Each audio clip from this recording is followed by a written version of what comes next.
रमा जी की आंख खुली तो उन्होंने देखा कि 6 बज गए। उन्होंने जल्दी से अपने पति रतन सिंह को जगाया। अजी सुनते हो, आज सोते ही रह गए। अलार्म कब बजा पता ही नहीं लगा। और ये दोनों बहुएं, ये भी सोती रही होंगी। कितनी बार कहा है सुबह 5 बजे उठा करो, पर इनके कान पर जूं तक नहीं रेंगती। अरे सुबह सुबह भगवान का नाम लो, क्या बहुओं को दोष गिनाने बैठ गई। हाँ हाँ, तुम तो उनकी तरफदारी करोगे ही, तभी तो सारे जमाने में गाती फिरती हैं हमारे ससुर जी बहुत सीधे हैं। इसका मतलब बस सास ही खराब है। रतन जी मुस्कुराते हुए बिना कुछ बोले कमरे से बाहर निकल गए। ड्राइंग रूम में आकर बैठे ही थे कि बड़ी बहू संगीता पैर छूने आई। खुश रहे बेटी, बस जरा सी चाय मिल जाए तो। जी पापा जी, अभी लाती हूँ। कुछ देर बाद रमा जी नहा धोकर मंदिर जाने के लिए निकल रही थीं। अरे कहाँ गई दोनों?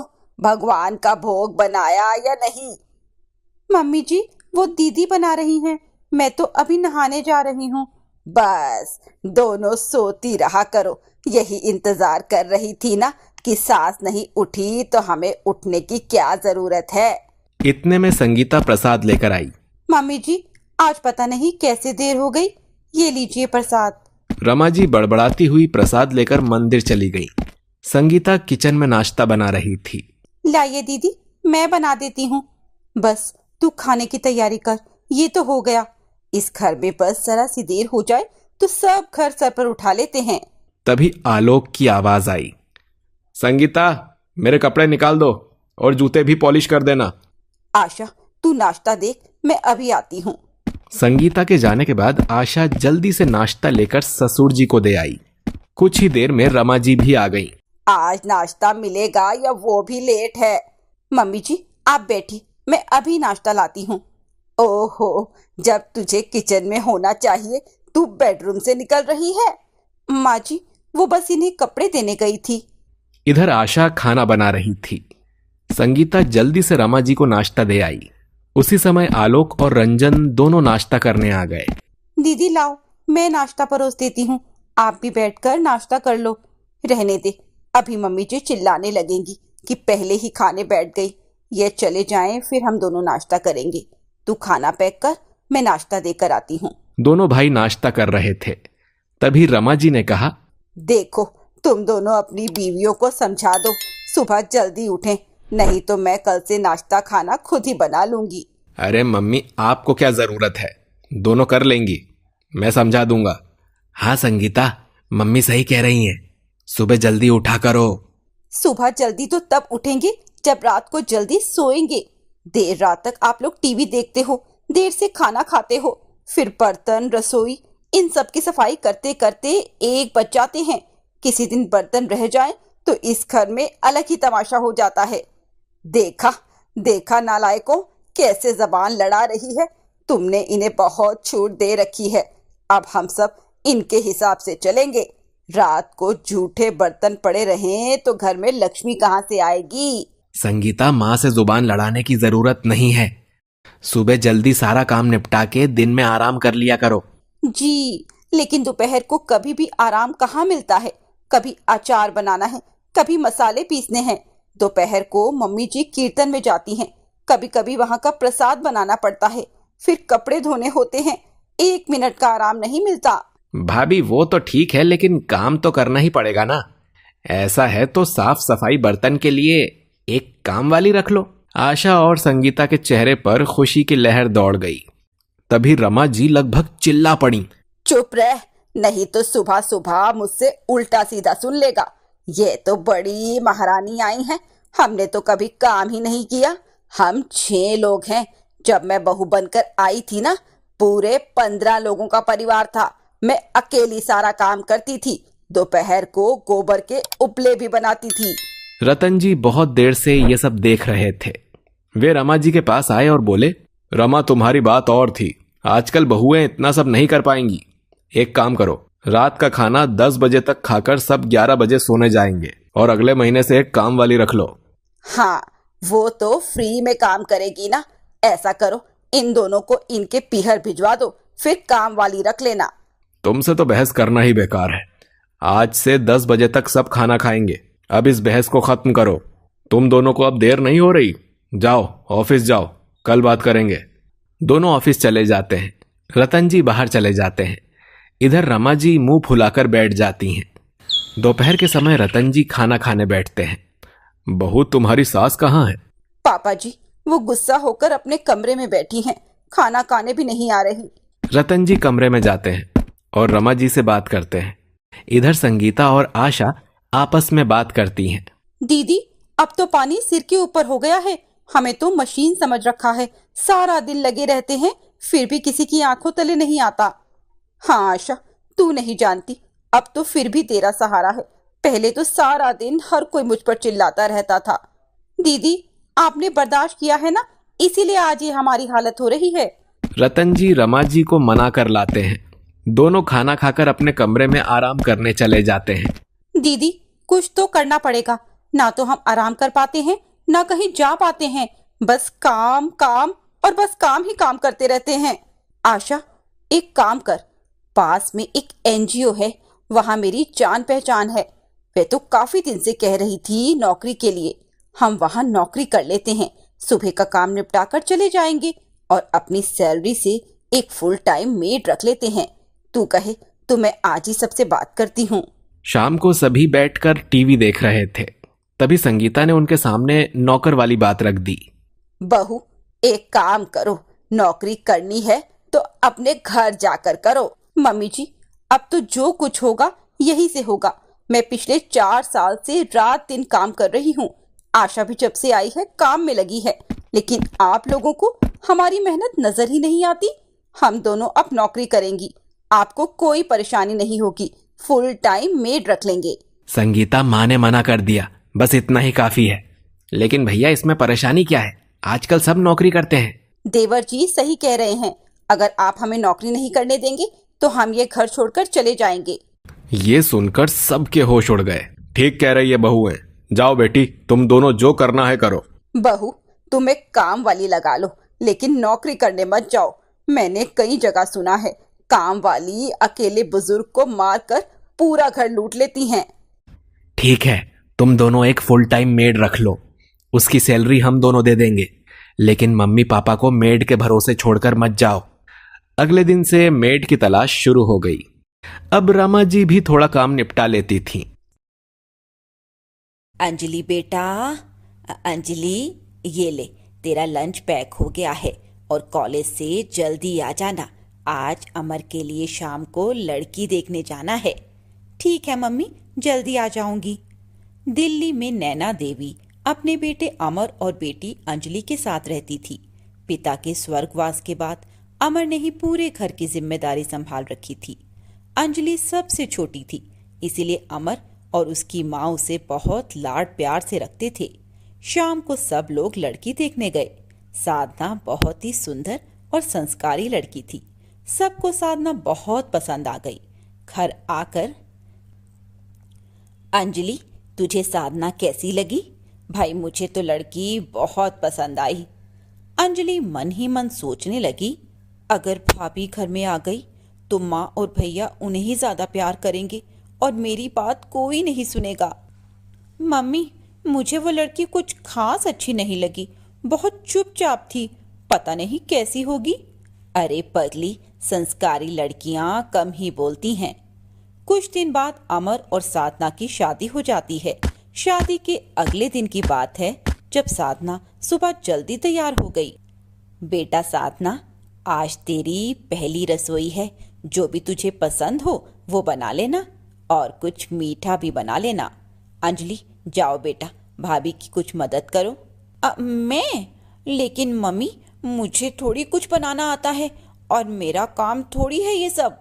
अरे कैसी बात करती है ये लड़की, अब तू बड़ी हो गई है। जा, भाभी को जाकर बता कौन सा सामान कहाँ रखा है।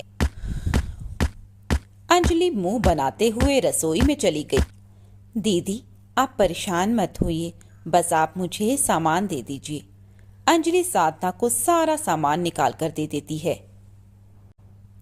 कितनी भोली बन रही है, आते ही मम्मी से मेरी डांट पड़वा दी, आगे पता नहीं क्या क्या करेगी। थोड़ी देर बाद साधना डाइनिंग टेबल पर खाना परोसती है। क्या क्या बनाया है भाभी आपने? दीदी, मैंने शाही पनीर, आलू गोभी, मटर पुलाव और खीर बनाई है। लेकिन पहले दिन तो हलवा बनाते हैं, आपको हलवा बनाना नहीं आता क्या? नहीं दीदी, ऐसी बात नहीं है, मैंने ऐसे ही खीर बना ली। आप कहती हैं तो मैं अभी आपके लिए हलवा बना देती हूँ। अरे बहू, ये तो कुछ भी बोलती है, सब कुछ बहुत बढ़िया बना है। तू बैठ और खाना खा। खाना खाने के बाद नैना देवी ने नेक में साधना को एक सोने की अंगूठी दी। थोड़ी देर बाद अंजलि कमरे में आती है। मम्मी, आप भाभी को कुछ ज्यादा ही सर पर चढ़ा रही हैं, बाद में देख लेना क्या क्या करेंगी। और आपने उनके सामने मुझे डांट दिया। कैसी बातें कर रही है, वो तेरी भाभी है और मेरे लिए तुम दोनों में कोई फर्क नहीं है। तू फालतू की बातें छोड़कर अपनी पढ़ाई पर ध्यान दे। अंजलि गुस्से में अपने कमरे में चली गई। धीरे धीरे साधना से वह बहुत चिढ़ने लगी, उसके हर काम में नुक्स निकालने लगी और उसे बात बात पर ताने सुनाने लगी। लेकिन साधना चुपचाप सब कुछ सुनती रही। साधना, अंजलि, यहाँ आओ बेटा। जी मम्मी जी, क्या हुआ? बेटा, 2 दिन बाद अमर की बुआ जी बहू को देखने आ रही हैं गांव से, और वह बहुत ही पुराने ख्याल वाली हैं। तो साधना बेटा, तू उनके सामने घूंघट में ही रहना और उनका अच्छे से ध्यान रखना, कोई गलती ना हो। ठीक है मम्मी जी, मैं ध्यान रखूंगी। वाह, बुआ जी आ रही हैं, वो तो बहुत टेढ़े दिमाग की हैं। अब आएगा मजा, वो भाभी की ढंग से क्लास लगाएंगी। 2 दिन बाद बुआ जी आ जाती हैं। साधना घूंघट डाल के आती है और उनके पैर छूती है। बुआ जी घूंघट उठाते हुए कहती हैं, नैना, बहू तो बड़ी सुंदर लाई हो तुम, लेकिन इसे कुछ आता जाता भी है या बस देखने में ही सुंदर है? अंजलि, बहन जी, साधना बहुत ही संस्कारी है, अब तो इससे पूरा घर संभाल लिया है, मुझे तो हाथ भी नहीं लगाने देती। थोड़ी देर बाद साधना बुआ जी के लिए अच्छा अच्छा खाना बनाने लगती है। बेटा, खाना बन गया क्या? हाँ मम्मी जी, सब कुछ तैयार है। मैंने बुआ जी की पसंद का राजस्थानी खाना बनाया है। मैं बस हाथ मुंह धोकर आती हूँ, फिर खाना परोस देती हूँ। साधना जैसे ही रसोई से बाहर आती है, अंजलि अंदर जाकर सारा खाना देखने लगती है। ओहो, महारानी ने खाना तो बहुत अच्छा बनाया है, लेकिन बुआ जी को ये खाना बिल्कुल पसंद नहीं आएगा। अंजलि चुपचाप खाने में नमक मिर्च डाल देती है। थोड़ी देर बाद बुआ जी खाना खाने बैठती हैं। साधना उन्हें खाना परोसती है। बुआ जी एक निवाला खाते ही बाहर निकाल देती हैं। छी छी, ये कैसा खाना बनाया है तूने? इसमें तो सारा नमक भरा हुआ है। कैसी बहू लेकर आई है नैना, इसे तो खाना बनाना ही नहीं आता। मेरे सामने तो बड़ी तारीफें कर रही थी, ये ऐसी है, संस्कारी है। बहन जी, ये क्या कह रही हैं? साधना तो बहुत अच्छा खाना बनाती है, खुद ही चक्कर देख ले कैसा खाना बना है। बुआ जी गुस्से में उठकर कमरे में चली जाती हैं। साधना ये सब देखकर घबरा जाती है और रोने लगती है। साधना, ये सब क्या है बेटा? मैंने तुझे कहा था ना, बहुत ध्यान से काम करना। मम्मी जी, मैंने तो सब कुछ अच्छे से बनाया था, पता नहीं ये सब कैसे हो गया। अंजलि पीछे खड़े होकर हंस रही थी। अब आया ना मजा, बहुत उड़ रही थी महारानी। साधना अपने कमरे में आकर रोने लगती है। अमर उसे चुप कराता है। अंजलि, चल बेटा, बुआ जी के लिए खाना बना ले, वे भूखी होंगी। तेरी भाभी से तो कुछ नहीं होगा। मम्मी, मुझे खाना बनाना नहीं आता, मैं कैसे खाना बनाऊंगी? मम्मी जी, आप ये सब क्यों कर रही हैं? ये सब तो मेरा काम है ना, मुझे माफ कर दीजिए, मैं अब पूरा ध्यान रखूंगी। नहीं बहू, अब से सारा खाना अंजलि ही बनाएगी, तभी तो सीखेगी। तू कमरे में जा। मम्मी, ये आप क्या बोले जा रही हैं? मैं क्यों खाना बनाऊंगी? आपको पता है ना, मुझे पढ़ाई करनी होती है।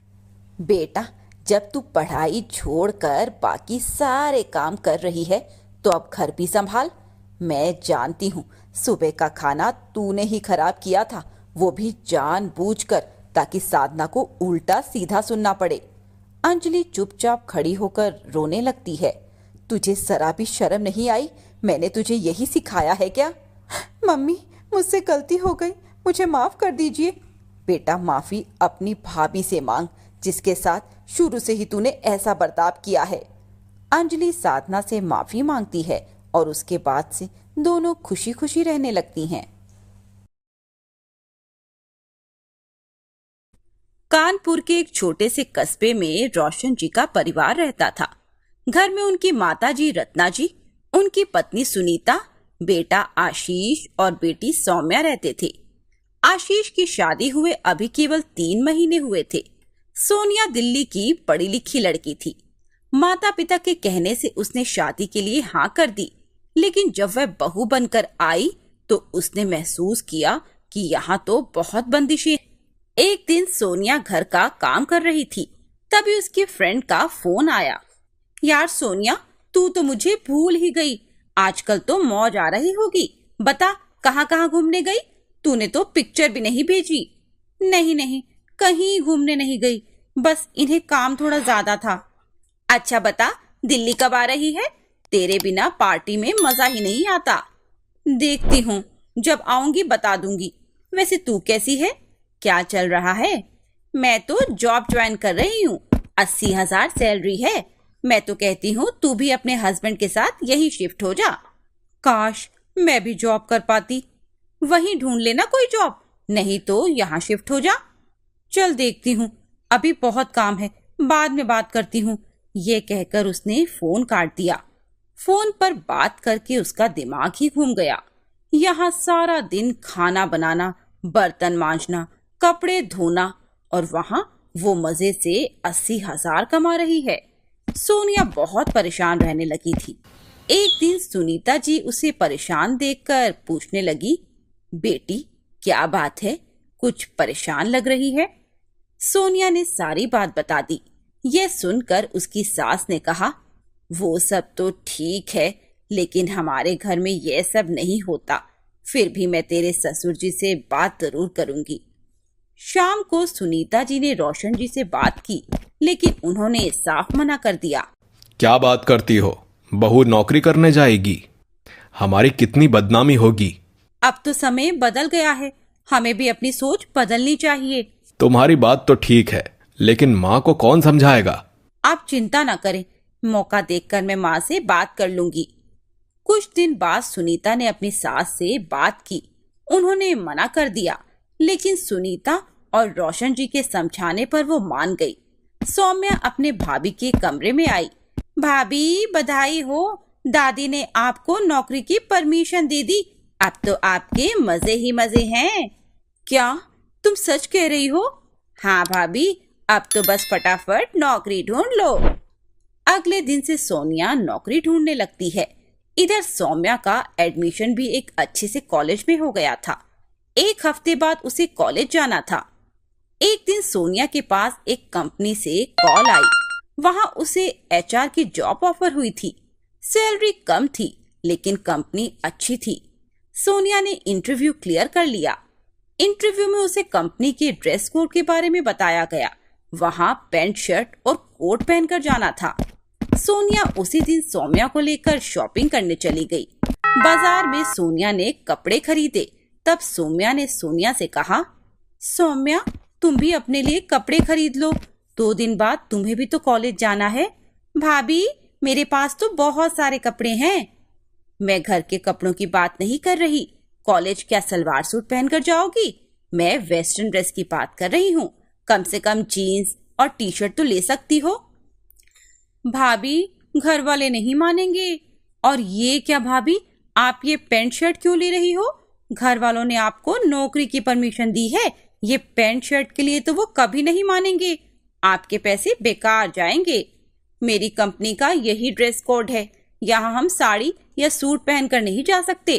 एक काम करो, तुम भी जीन्स टी शर्ट ले लो, जिससे कॉलेज में तुम्हारा मजाक ना बने।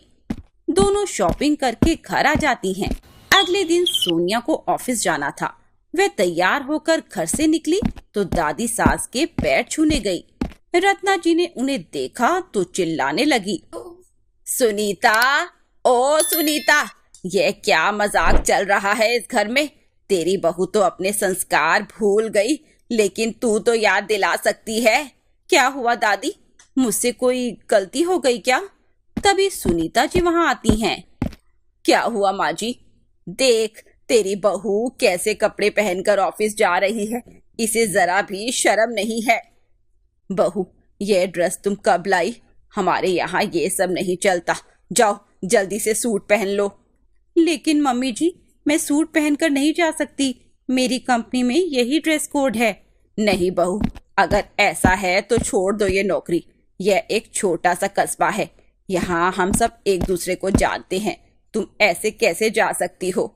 मम्मी जी, मेरे मम्मी पापा ने तो कभी ऐसे कपड़े पहनने से मना नहीं किया, फिर आप क्यों रोक रहे हैं? बहू, ज्यादा बहस मत करो, चुपचाप अपने कमरे में जाकर कपड़े बदलो। वो तो अच्छा है मैंने देख लिया, नहीं तो आज ना जाने क्या होता इस मोहल्ले में। सोनिया रोती हुई कमरे में चली जाती है। 2 दिन बाद सौम्या कॉलेज के लिए तैयार होकर निकल रही थी। वह दादी के पास गई। रत्ना जी ने उसे बहुत प्यार से आशीर्वाद दिया। सौम्या कॉलेज चली गई। उसके जाने के बाद सोनिया किचन में गई। वहां सुनीता जी कुछ काम कर रही थी। बहू, तू आ गई, देख मैंने सब्जी बना दी है, तू बस रोटी बना ले। मम्मी जी, सौम्या भी तो आज जीन्स टी शर्ट पहनकर गई है, उसे तो किसी ने नहीं रोका, दादी ने भी नहीं। अरे वो तो बच्ची है, शुरू से इस मोहल्ले में पली बड़ी है, वह तो कुछ भी पहन सकती है। मैं वेस्टर्न ड्रेस नहीं पहन सकती, लेकिन सौम्या पहन सकती है। ये कहते हुए सोनिया रत्ना जी के पास पहुंच जाती है और उनसे भी यही पूछती है। बहू, ज्यादा बहस मत करो, जब सौम्या बहू बनकर अपने घर जाएगी तो उसके ससुराल वाले जैसा कहेंगे वो भी वैसा ही करेगी। लेकिन दादी जी, क्या ये सही है, बहू और बेटी में फर्क करना? हमने भी यही सब झेला है, तुम्हें तो नौकरी करने की इजाजत मिल गई, हमें तो घर से बाहर निकलने की भी इजाजत नहीं थी। तभी सुनीता जी वहां आ गई। बस अब बहस मत करो, जाओ अपने कमरे में। सोनिया चुपचाप अपने कमरे में चली जाती है। शाम को जब सौम्या वापस आती है तो सोनिया से बात करती है। रात के समय खाने पर सभी बैठे थे। तभी सौम्या अपने पापा से कहती है, पापा, इस घर में एक काम गलत हो रहा है। क्या हुआ बेटी, किसी ने कुछ कहा तुझसे? नहीं पापा, भाभी को बस उनके कपड़ों के कारण अपनी नौकरी से हाथ धोना पड़ा, जबकि आज मैं वही कपड़े पहन कर गई थी, मुझे किसी ने नहीं टोका। सब चुप थे, किसी ने कुछ नहीं बोला। रहने दो सौम्या, मैं किसी का दिल नहीं दुखाना चाहती, जो हुआ ठीक है। नहीं भाभी, इस घर में ये नहीं हो सकता, अगर मैं आप सबकी बेटी हूँ तो भाभी भी इस घर की बेटी हुई ना, ऊपर से वो अपना सब कुछ छोड़कर आई है। बेटी, तेरी बात सही है, लेकिन मोहल्ले वालों को क्या जवाब देंगे? दादी, क्या जब आप इस घर में आई थी आपका मन नहीं करता था अपने मन का काम करने का? उस समय माहौल नहीं था, लेकिन आज आप तो अपनी बहू को वो करने दे सकती हैं, या आप उससे अपनी सास का बदला लेंगी? सौम्या चुप रह, दादी से बहस मत कर। वैसे तू ठीक कह रही है सुनीता, मैंने तो कभी तेरे साथ जोर जबरदस्ती नहीं की, लेकिन कभी तुझे तेरे मन का भी तो नहीं करने दिया ना। सुन बहू, तू नौकरी करने जा, जो तेरा मन करे पहन, आज से तू मेरी बहू नहीं बेटी है। लेकिन माँ, मोहल्ले वालों के बारे में भी सोचो। किसी ने मेरी बहू से कुछ भी कहा तो उसकी जबान खींच लूंगी। तू जा बहू, मैं तुझे इजाजत देती हूँ, तू अभी बात कर ले उस कंपनी में। सोनिया बहुत खुश हुई, उसने सौम्या की तारीफ की। सौम्या अपनी भाभी को देखकर हंस रही थी।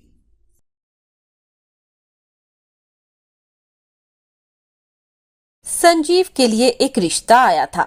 संजीव की मां सरस्वती जी बहुत खुश हो गई। उन्होंने अपने पति गोपाल जी को बताया। आपको कहाँ से पता लगा इस रिश्ते के बारे में? वो मेरे मामा जी के ऑफिस में काम करते हैं, वे उन्हीं की बेटी है। मामा जी बता रहे थे कि उसने MBA की पढ़ाई पूरी की है और अभी अभी उसने अपने कपड़ों का बिजनेस भी शुरू किया है। देखो सरस्वती, सोच समझ कर रिश्ता करना, कहीं ऐसा ना हो कि बहू बिजनेस में लगी रहे और घर की जिम्मेदारी तुम ही निभाती रह जाओ। अरे अभी उसे आने तो दो, फिर वो घर में मेरा हाथ बटा लेगी और मैं उसके काम में उसका हाथ बटा दूंगी, और अगर जरूरत पड़ी तो एक नौकरानी रख लेंगे। ये सब तुम देख लो, और हाँ, इस बारे में संजीव से भी बात कर लेना। रविवार के दिन अनामिका अपने माता पिता के साथ संजीव के घर आई। संजीव को पहली ही नजर में वे पसंद आ गई। गोपाल जी और सरस्वती जी भी अनामिका को पसंद कर चुके थे।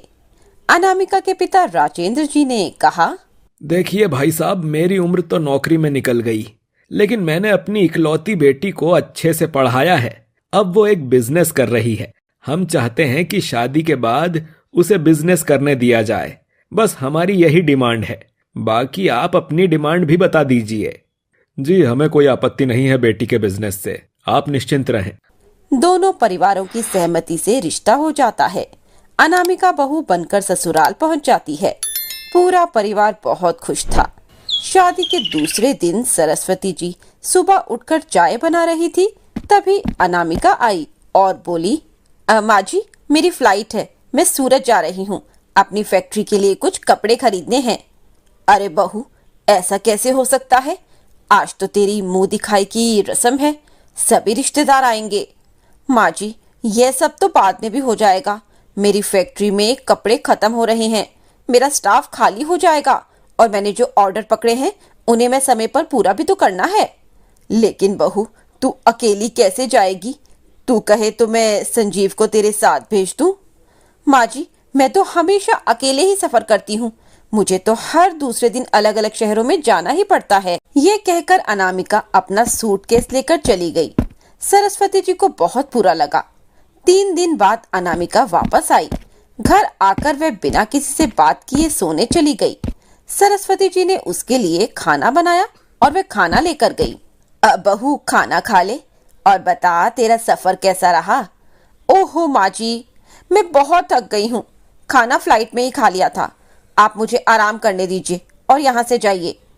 अनामिका के इस व्यवहार से सरस्वती जी बहुत दुखी हुई। वे चुपचाप खाना रसोई में रखाई।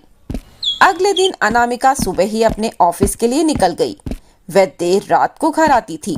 घर में वह किसी से बात नहीं करती थी, सीधे आकर अपने कमरे में जाकर सो जाती थी।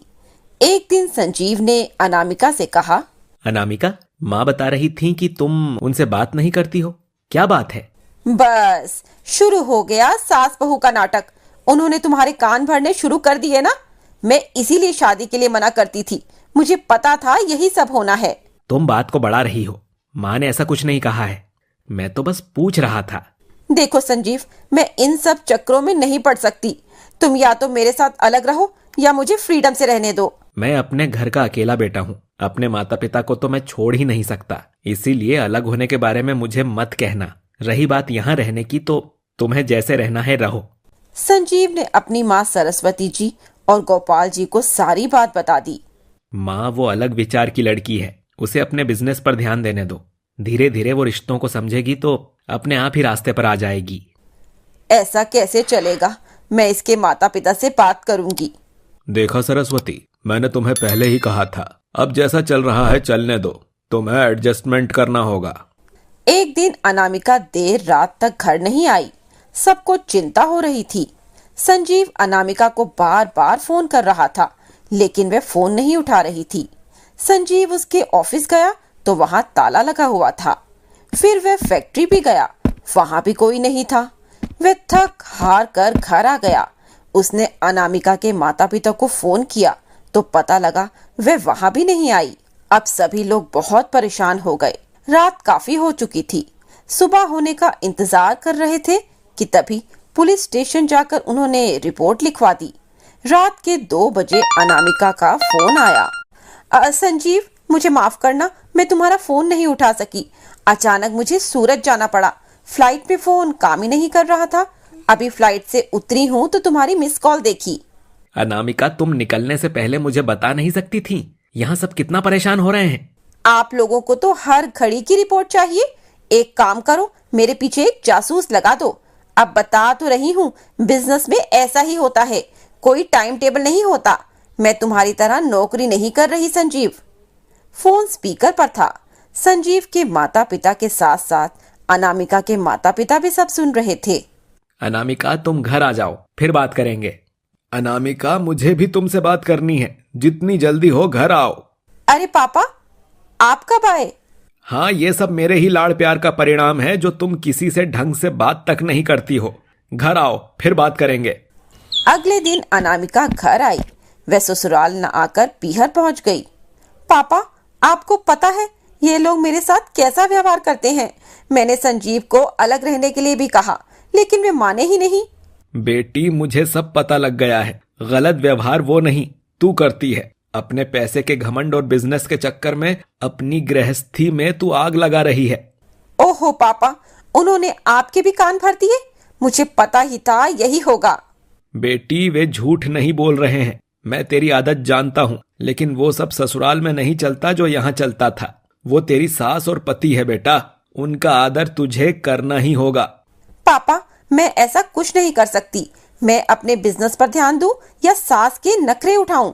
बेटा, अगर ऐसी बात है तो मैं तुझे इस बिजनेस से अलग करता हूँ। पूरा बिजनेस मेरे नाम पर है। तू अपनी ससुराल देख, बिजनेस मैं देख लूंगा। कल से ऑफिस आने की जरूरत नहीं है, समझी ना? अनामिका के पैरों तले जमीन खिसक गई। वह अपने पापा से माफी मांगने लगी। बेटी, तू अपनी गृहस्थी संभाल, बिजनेस अब मैं संभालूंगा। पूरी जिंदगी इसी काम में मैंने नौकरी की है। तुझे तेरा प्रॉफिट मिल जाएगा, लेकिन तुझे अब अपना घर संभालना होगा।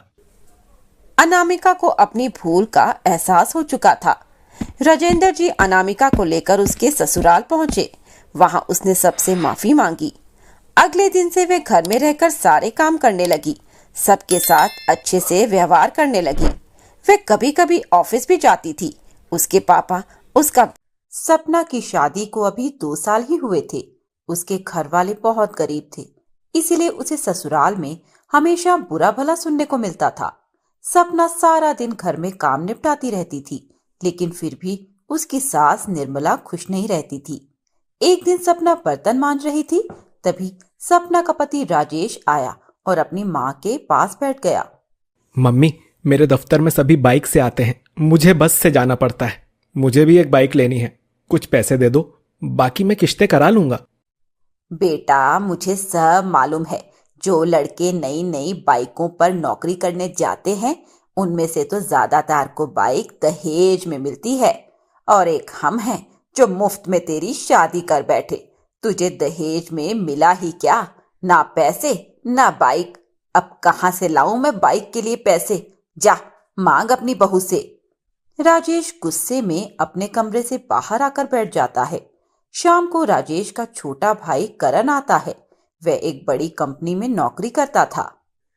बेटा, तू कितना अच्छा है, लेकिन बहू के लिए साड़ी लाने की क्या जरूरत थी?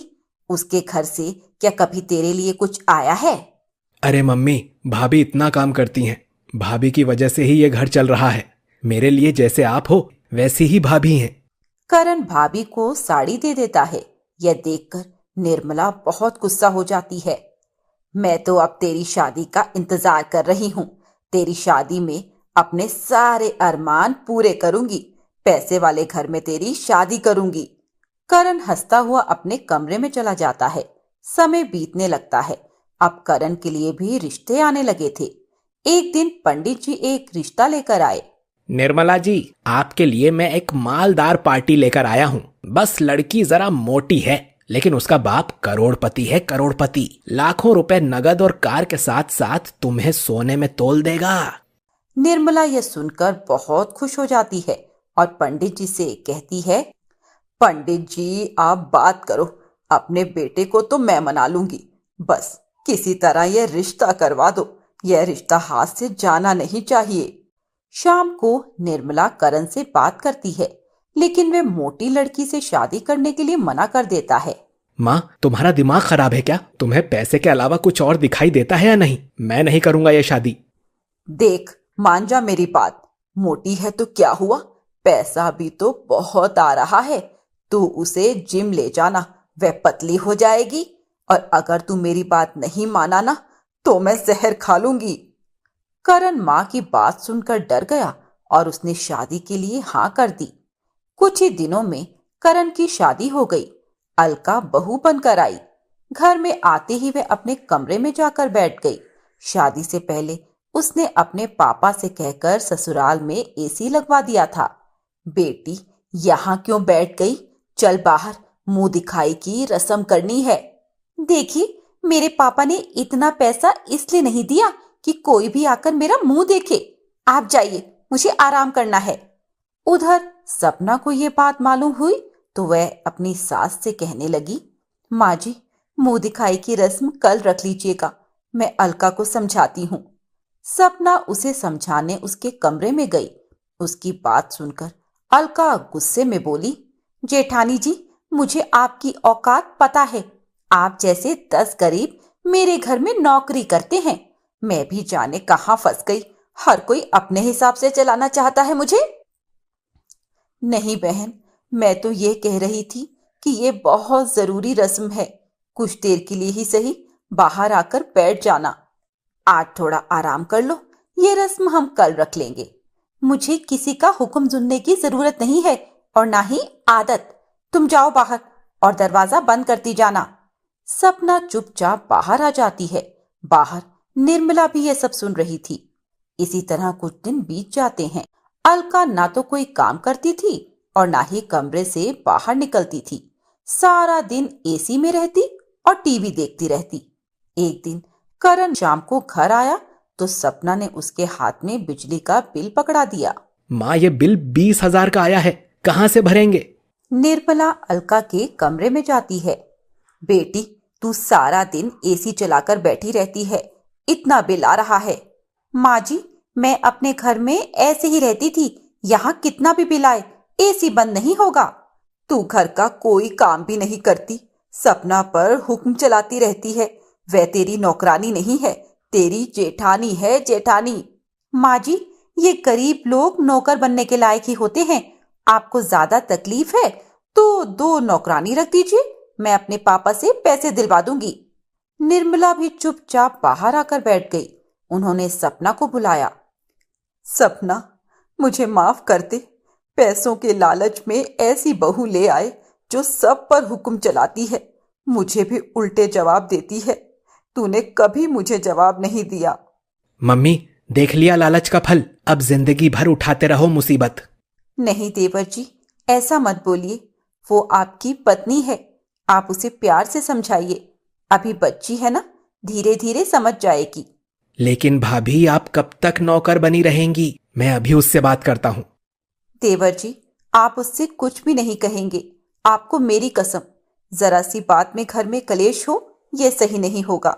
बहू, तू बहुत समझदार है, मैंने कभी तेरी कदर नहीं की, मुझे माफ कर दे। दोनों सास बहू अब प्यार से रहने लगती हैं। कुछ दिन बाद अलका को भी अपनी गलती का एहसास होता है और वह भी सबके साथ घुल मिलकर रहने लगती है।